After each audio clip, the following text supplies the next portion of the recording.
On dit que les bâtiments ont une âme, qu'ils respirent différemment quand ils sont vides. Sarah ne croyait pas à ce genre de bêtises. Pour elle, rester tard au bureau, c'était juste l'occasion d'avoir la paix pour finir ses dossiers. Mais ce qu'elle a découvert au 4e étage de la tour Horizon va vous faire réfléchir à 2 fois avant de faire des heures supplémentaires. Éteignez vos bureaux, la nuit ne fait que commencer. Il est 22h30. Sarah El Mossaoud est la seule personne dans l'immeuble, à part l'agent de sécurité au rez-de-chaussée. Le silence est total, seulement brisé par le bruit de son clavier. Soudain, elle entend un bruit. Bip. C'est le bruit de l'imprimante au bout du couloir. Elle se fige. Personne ne devrait imprimer quoi que ce soit à cette heure. Elle se lève, marche sur la moquette épaisse qui étouffe ses pas. L'imprimante a sorti une seule page.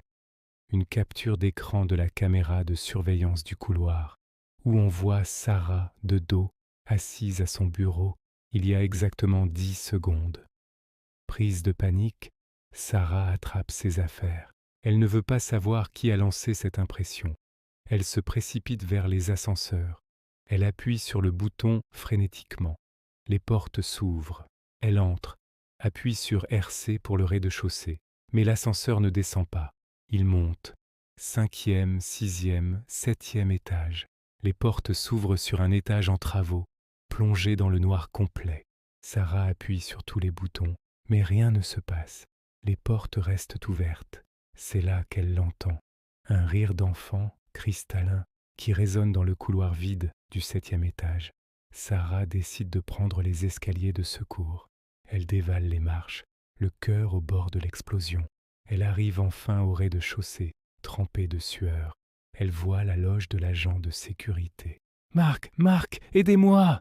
crie-t-elle. Elle s'approche de la vitre de la loge. Marc est assis, de dos, devant les écrans de contrôle. Il ne bouge pas.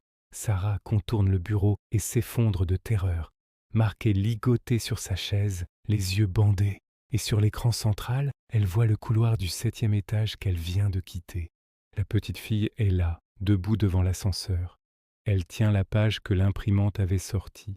Elle regarde la caméra et sourit. La police est arrivée 5 minutes plus tard après l'appel désespéré de Sarah. Ils ont libéré Marc, mais ils n'ont trouvé aucune trace de l'enfant. En revanche, en fouillant les enregistrements, ils ont découvert quelque chose de bien pire.